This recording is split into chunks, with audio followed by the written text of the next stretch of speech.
Bonjour à tous, bienvenue sur ma chaîne Quito le Mécano. Alors aujourd'hui je vous fais une vidéo pour vous montrer comment fonctionne un multimètre. Alors là vous avez trois modèles différents. Ces deux-là, c'est des modèles dans les 15 € à peu près, 10-15 € qu'on trouve dans les magasins de bricolage. Et après celui-là c'est une gamme un peu au-dessus, qui démarre à peu près à 80 € et qui peut monter un peu plus. Et qui a des fonctions un peu en plus par rapport à cela. Alors cet appareil, il va vous permettre de contrôler la tension, la résistance et l'intensité. Donc la tension c'est en volts, la résistance c'est en ohms et l'intensité c'est en ampères. Donc pour prendre une comparaison simple avec un tuyau d'eau par exemple, donc le voltage ça serait la pression de l'eau et l'ampérage c'est la taille du tuyau. Donc vous avez la molette du milieu pour vous mettre sur le calibrage et l'échelle que vous désirez. Ensuite en bas vous avez le COM, donc qui est le fil noir, et les deux autres qui sera pour le fil rouge. Donc vous avez une fonction volt, ohm, milliampère, et la deuxième fonction c'est ampère.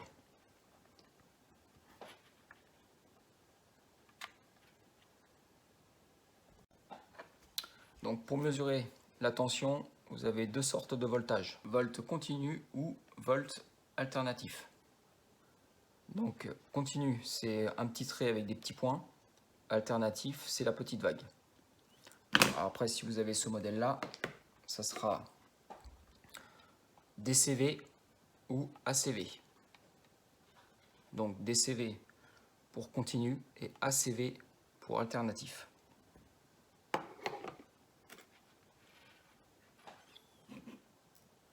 Donc le volt continu, donc là c'est pour prendre une tension en courant continu, donc c'est-à-dire connaître le nombre de volts entre le plus et moins de votre circuit. Donc on peut contrôler la batterie d'une voiture, d'une moto, d'un tracteur tondeuse et également des piles. Donc cette mesure elle se prend avec le courant. Donc par exemple pour une batterie de voiture, vous mettez sur 20 volts. Voilà, toujours au-dessus du voltage de la batterie. Donc ensuite, volt alternatif, donc c'est tout ce qui est sur le réseau de votre habitation maison. Donc tout ce qui arrive de l'EDF. Donc c'est du 220-230 volts. Donc là c'est indiqué 600, donc pareil, on se met au-dessus de la valeur, donc 600. Donc au niveau des broches, il n'y a pas de sens. Vous mettez sur la phase et sur le neutre. Donc ensuite, on a la valeur en ohms, donc pour contrôler des résistances, des continuités, par exemple fil coupé ou un isolant très endommagé, fusible.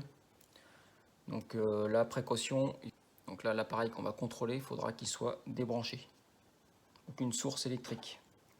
Et pour contrôler par exemple un condensateur, il faudra le vider également. Donc pour le condensateur, si j'ai fait une vidéo précédemment, vous pouvez aller voir sur ma chaîne comment contrôler un condensateur.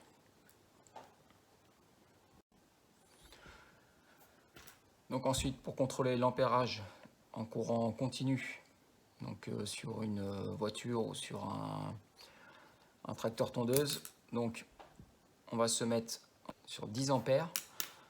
On va changer la broche du multimètre, donc on va se mettre ici, qui correspond à 10 ampères, et celui d'en bas il correspond en dessous en milliampères.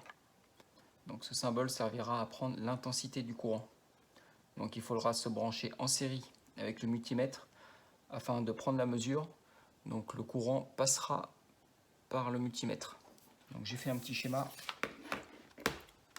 une batterie de voiture ou de tracteur tondeuse. Donc là la batterie elle est branchée, plus, moins. Donc le multimètre, une fois qu'on aura débranché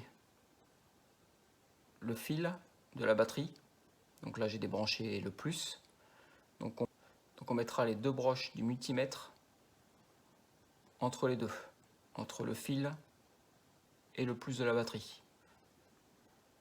Donc le COM toujours vers le départ du courant. Il passera par le multimètre et il sortira par le fil rouge qui va à l'alimentation de la voiture.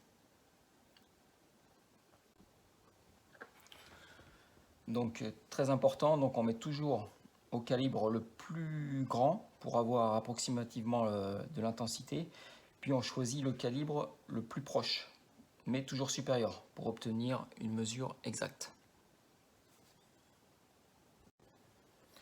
Donc, et ensuite deux autres fonctions que j'ai pas sur l'autre multimètre. Donc c'est la fonction continuité, donc la petite sonnerie là qu'on voit. Donc quand on met les deux cosses, voilà, ça sonne. Donc ça permet de contrôler la continuité de fil, voir s'ils sont pas coupés. Voilà, fusible. Voir si le fusible n'est pas pété non plus. Voilà. Et après la fonction microfarad. Donc c'est la fonction qu'on voit ici avec les deux petits traits là, qui permet de contrôler les condensateurs. Donc bah voilà, j'espère que cette vidéo vous aura apporté un peu plus d'informations sur le fonctionnement du multimètre. Donc n'hésitez pas à mettre j'aime, à mettre des commentaires. Et je vous dis à la prochaine vidéo.